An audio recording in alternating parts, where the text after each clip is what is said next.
Good morning, YouTubers. My name's Lee. This video is all about bipolar disorder and other mental health related issues. And today we are talking about self-diagnosis, and that makes my throat get really dry, so I will be taking swigs of this branded drink here, which is very tasty, even though it's got a hint of cherry in it. So what's self-diagnosis? Self-diagnosis is using Google and social media to look at a set of symptoms that you've been feeling and then diagnosing yourself with an illness. For example, and one of the most common I see is borderline personality disorder and dissociative identity disorder. I've also seen people trying to diagnose themselves with bipolar disorder and schizophrenia. Now, I've been in the mental health system a long time and I've seen a lot of people. And it is quite a common thing. And with the kind of rise in TikTok and the rise in Instagram Reels and Facebook Reels, what I'm seeing is a lot of youngsters or young people, they are following the advice given to them by other people who have self-diagnosed. Now, the problem with self-diagnosis is that it can have a really serious impact on your life. It can have life-changing consequences, right? You know, you go around and you say you've got these issues, and you could find yourself losing your driving license. You could find yourself not being able to find employment. There is still, to this day, so much stigma going around. The stigma is phenomenal with regards to mental health. People don't understand it, and people don't want to understand it, because if it don't affect their lives, then what does it matter?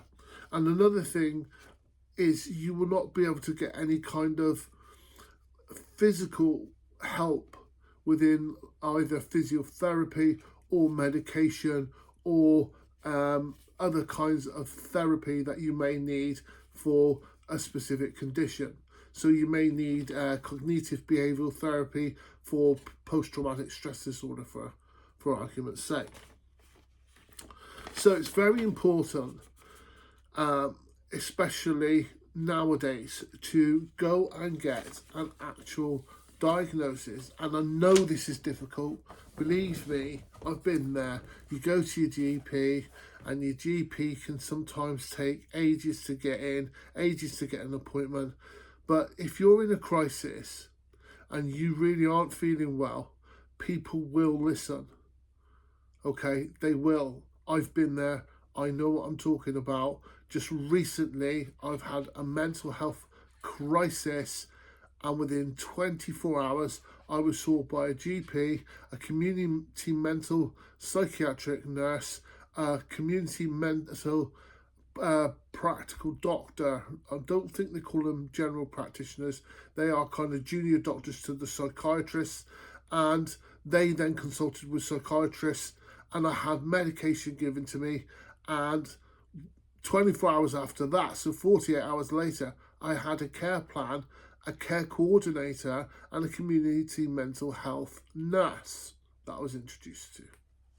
So these are the reasons why you need to get a formal diagnosis, because then you're going to start getting the correct treatment.